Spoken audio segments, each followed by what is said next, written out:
If you want the best people and you want to have the best talent, you're going to need to step up and pay them. And we're going to need a transparent, fair system that everyone can see and be part of and know how they advance. The voice you just heard was that of a longtime friend of NBOA, Jerry Walker, Associate Head of School, also known as the Chief Business Officer at Kent Denver School. This month on the Net Assets podcast, I'm excited to talk with Jerry about his unusual path to the Independent School Business Office, which began as a history teacher and then technology director. And you'll also hear about Kent Denver's work to retain hourly staff. Now, this is an issue I've heard many school leaders talk about since the pandemic, and you'll hear how Kent Denver developed a transparent staff compensation system in response. This is definitely a working solution that independent school business leaders will want to hear more about. And one quick housekeeping note before we dive into our conversation. Starting with this episode and throughout 2025, NBOA will release a new episode of the Net Assets podcast every month. So be on the lookout for a new episode to drop in February and every month following this year. As always, it will be available wherever you get your podcasts and on nboa.org/podcast. Now on with the show. Welcome to the show. It's a great day at NBOA because I am being joined by Jerry Walker, Associate Head of School for Finance and Operations and CFO at the Kent Denver School in Englewood, Colorado. Jerry, welcome to the Net Assets podcast. Thank you, Jeff. I'm really excited to be here. I have had the opportunity to be on your campus, and it is absolutely one of the most stunning campuses I've had a chance to visit. It must be a pleasure to go to work there every day. And you've been there for a while. Remind me what your tenure's been at Kent Denver. Yeah, it has. It's 25 years now. Unbelievable. The quarter century mark. How do you feel about that, Jerry? Old. Hey, I know the feeling. But really, it is such a beautiful campus in a beautiful part of our country. It's just really great. That's your workplace. That's your learning community. It is a couple hundred acres here. It's gorgeous, and we're lucky to work here. I think it's one of the things that often the kids don't realize, but the adults who are here know that we're in a very special place. Beautiful views, beautiful campus. So 25 years. Before we get started into our conversation, I want to talk to you about some of the great work you've been doing at your school in rethinking faculty and staff compensation. But could you just share how you ended up in this role at Kent Denver? Because I know this story, so I'm going to just say it's in full disclosure. I know a little bit of this story, but your journey, I think, is very interesting, and I do think it's unique from many of your peers across the country. So would you just mind telling us your background and how you landed in this role and your 25-year career at Kent Denver?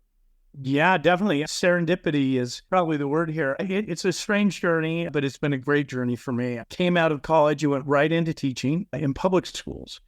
Taught in public schools here in Colorado, also in Wisconsin, moved away for a little bit and then came back to Colorado.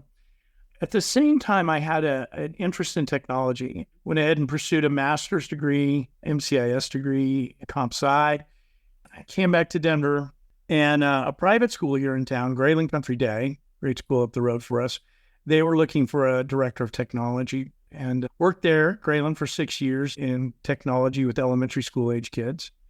And Kent Denver, a little bit down the road from Grayling, a 612 school, also was in the market for a director of technology back in 1999, right before Y2K and all of that, and applied and came down here to do that job. And for my first few years here at Kent Denver, I was the director of technology, oversaw both the infrastructure and the educational programs, taught computer science course, AP computer science. And then we had a construction project, and that was a new science and technology building, major renovation here.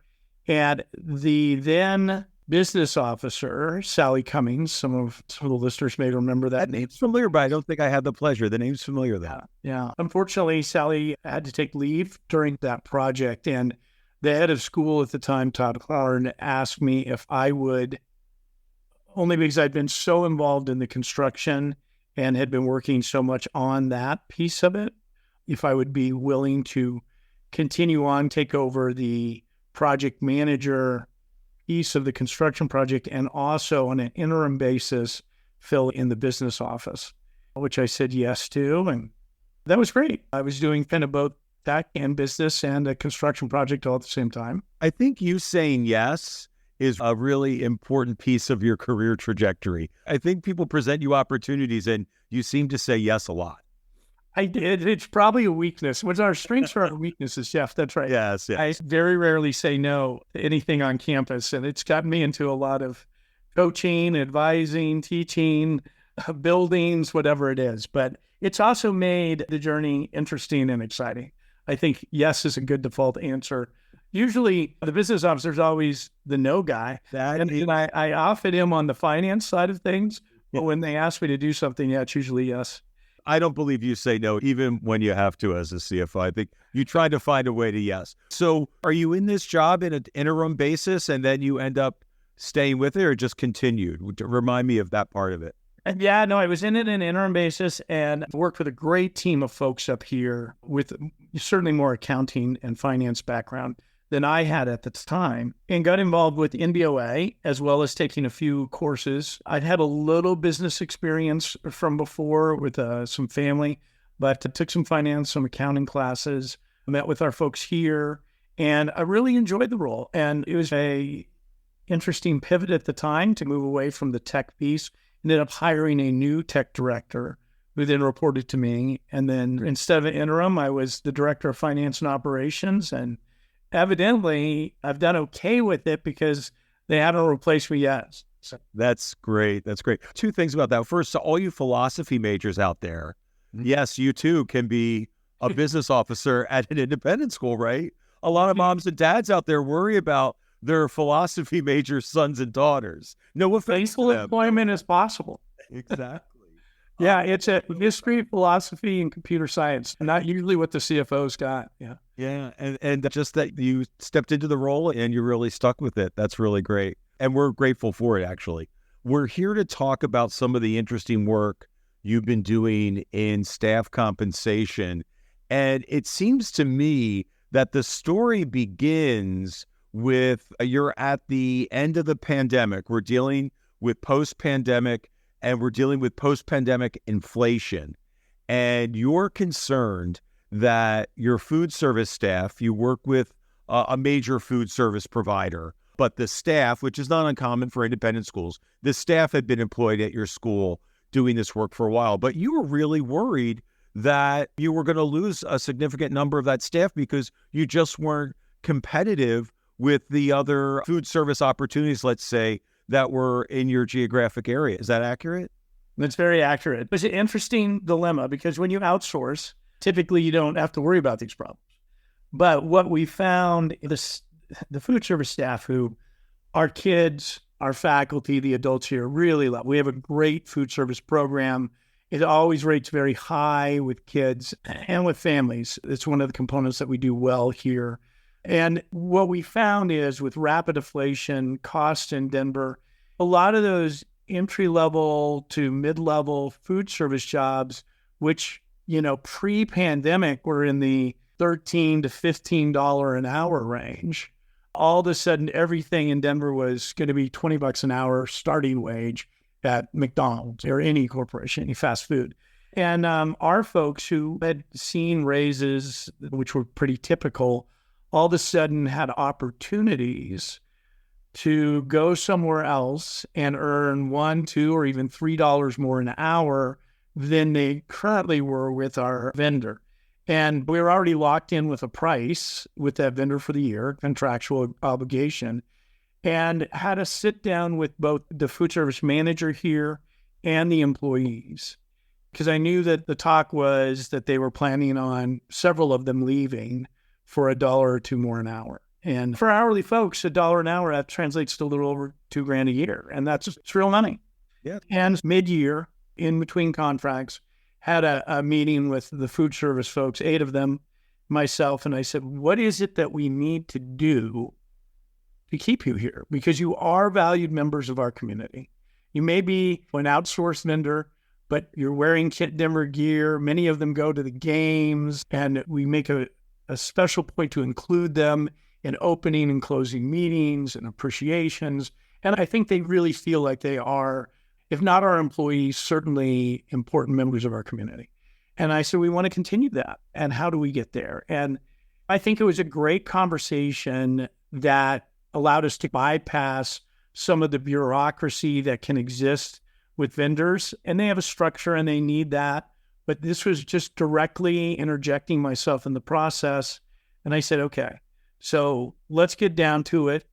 You all need $1.50 an hour raise per person across the board. What does that look like? And some good conversations. We talked about a number. I went back, calculated to that. I met with the corporate representatives and said, this is what the contract would have to change. Let's change it next month.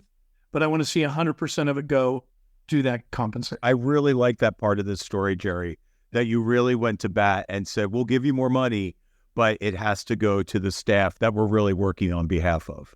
Yeah. And it was successful. They all stayed, and they actually are all still here. We have not lost any of them, and they're doing a great job. And it was one of those quirks in the economy where, that 8% kind of inflation. And honestly, with bus drivers, food service workers, custodial, some of those staff, whether they're insourced or outsourced, I think that rate was even higher, at least locally here in Denver, than the 8%. And we were seeing bus driver salaries move from $14, $15 an hour to $21 an hour in the course of a year. And so we had to make some pretty rapid adjustments. That must have been a great meeting to go to when you got to share that news with the staff. I know business officers get to share a lot of tough news, but you got to share some really good news. I know people who are going to listen to this podcast are going to ask, how did you pay for it? How did you find that money in the budget? What are your insights there? How did you do it? Where the rubber hits the road, right? That's where it's always tricky. And our budgets at most schools are pretty tight. And you're like, well, what does this translate to? You're adjusting this contract mid-year. You're adding tens of thousands of dollars in expense. How's this going to play out? But I think from my perspective, we want to allocate resources to what matters most. And I made a pretty compelling argument, I believe, to both the head of school and our finance committee that we needed to make this adjustment. It was the right adjustment to make. And that, like many institutions, we often have a little bit of sandbagging, a little bit of fluff in there, especially where your annual fund. Generally, you tend to under budget a little bit what you really anticipate your annual fund to come out. We had a fortunate situation. We were open for most of the pandemic, and we actually saw our annual fund donations go up. I think families were very appreciative of the fact that we were staying in school so much.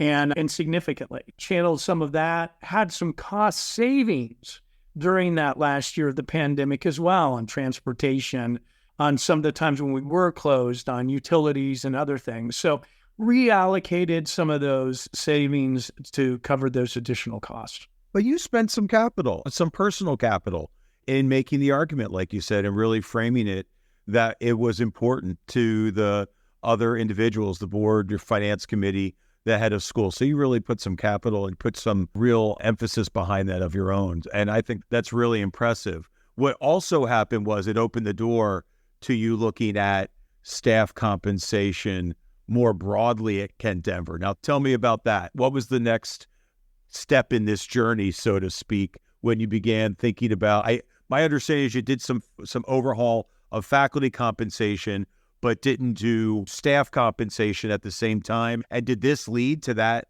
broader discussion?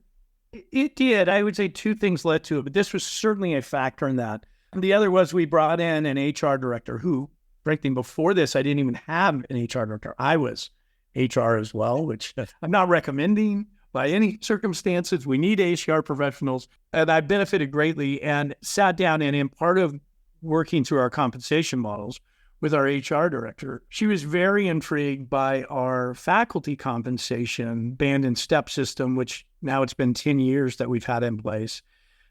And so is the new head of school, David Bramer, who came to us from Innsworth. He looked at it and really liked the model that we had on the faculty side. But she pointed out, what are we doing on the staff side? And it's harder in some ways on the staff side than it is on the faculty.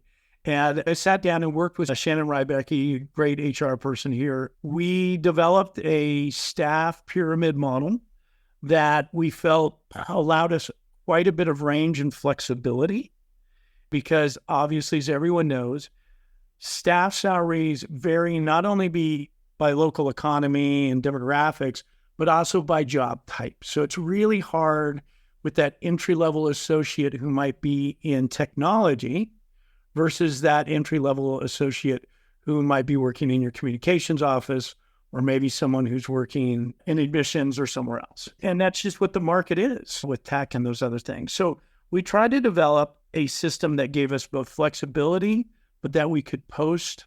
Colorado, by the way, in 2021, switched over and now mandatory reporting of salary ranges. Which is the trend across the country. So Colorado might have been earlier in the process, but they're certainly not alone.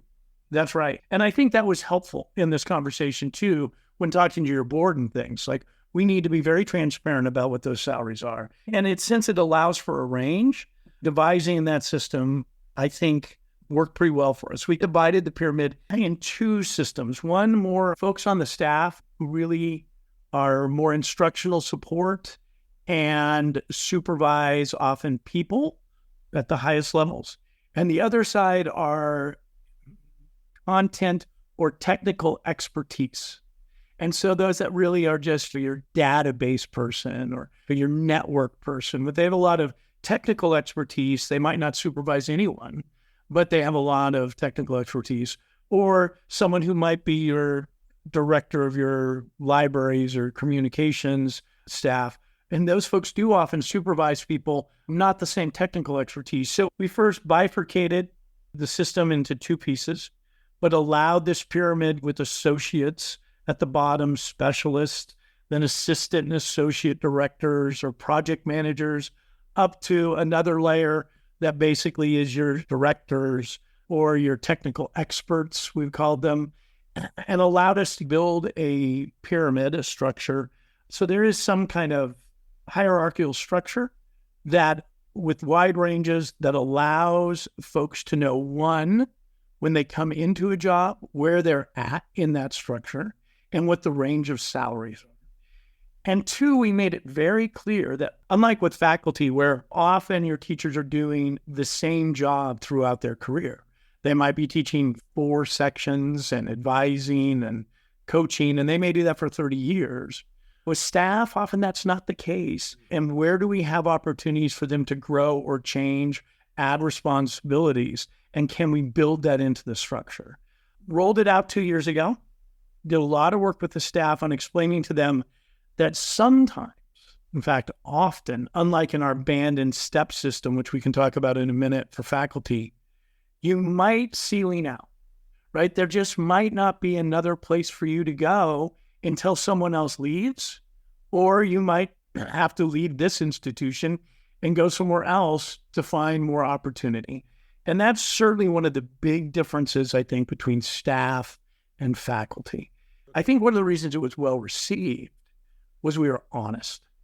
We just laid it out there, and we certainly had a lot of input from both supervisors and actual employees in putting together the structure. Yeah, that's a question. Who did you involve in the process, and how long did it take? Because I think people need to understand this isn't something that you do quickly, right? It's not something you rush through, because it does require a lot of thought, and it requires a plan for how you're going to communicate it. I always talk about when you start touching people's compensation, there's nothing probably more sensitive to people in an organization than that. But who did you involve in? How long was the thought process to build this and actually roll it out?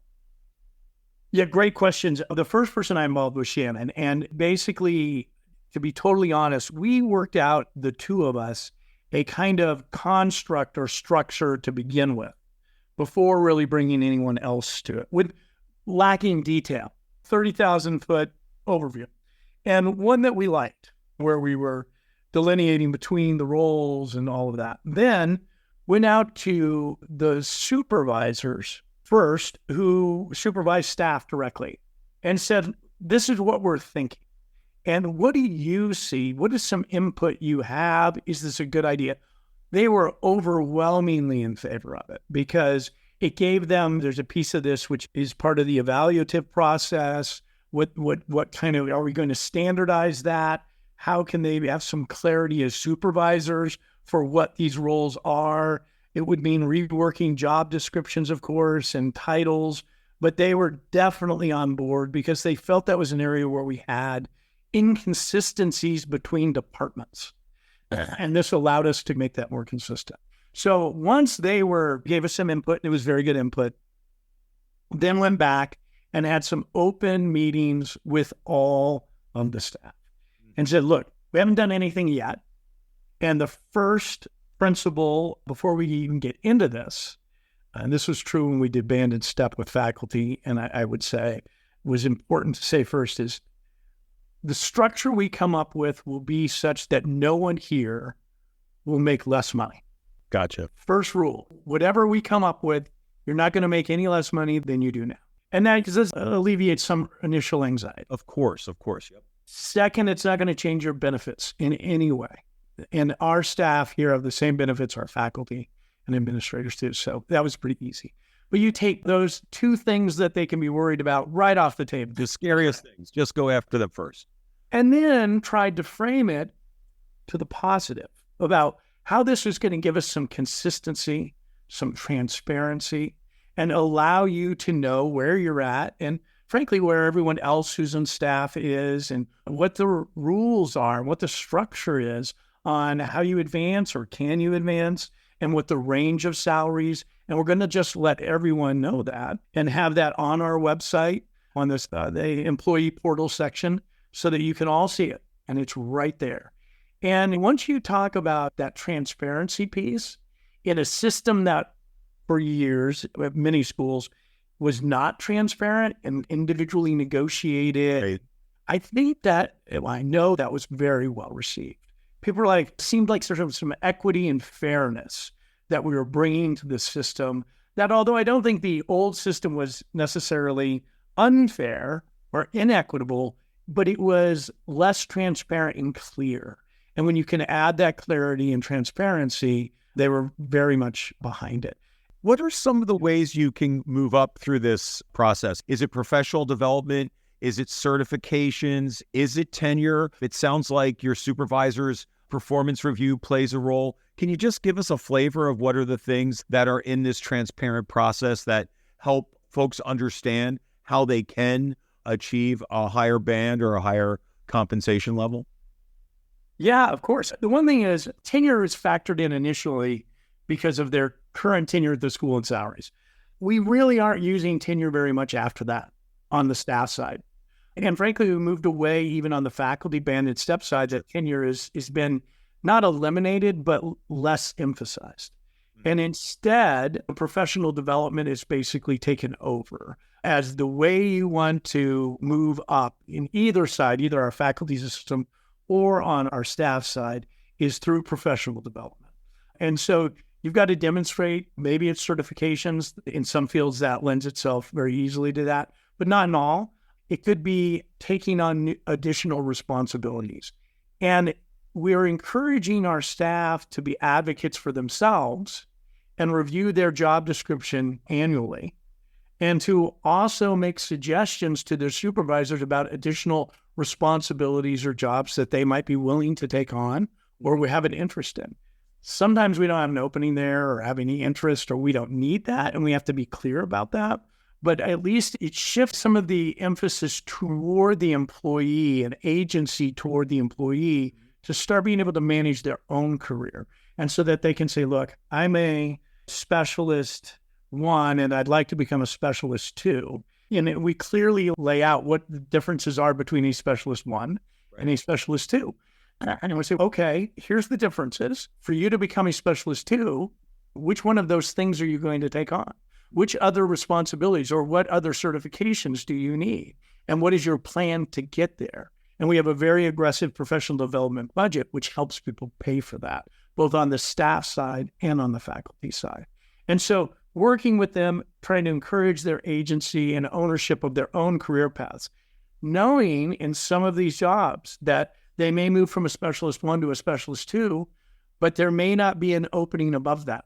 And so then they've capped out until maybe there's an opportunity somewhere else in the organization that they could apply for.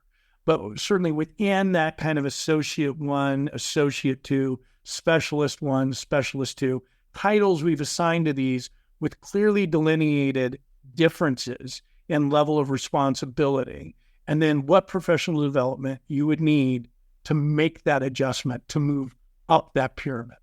That's really great. Same question as before.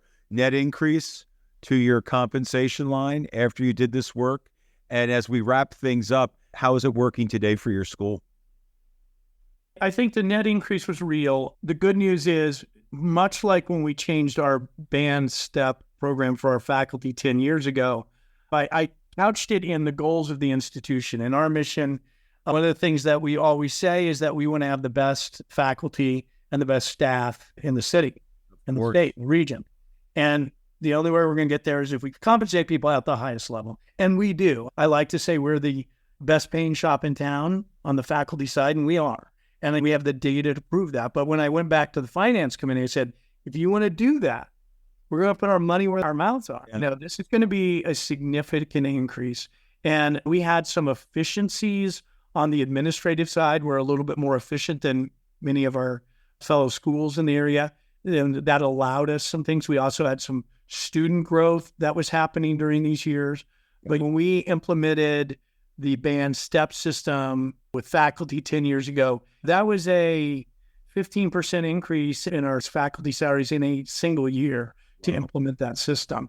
It did not correspond to a corresponding 15% increase in tuition. We were able to do that with a much smaller increase. With the staff piece, which has now only been out, this will be year 3 of it. We had some benefit because of inflation. Honestly, we looked at a couple years of 6.5% tuition increases, which for us is very high. I saw that for a lot of schools, that would be very high, and it would get people's attention. It would. And we had some cover there, frankly, because of inflation, but also because we wanted to implement this system, and there was some corresponding costs with it.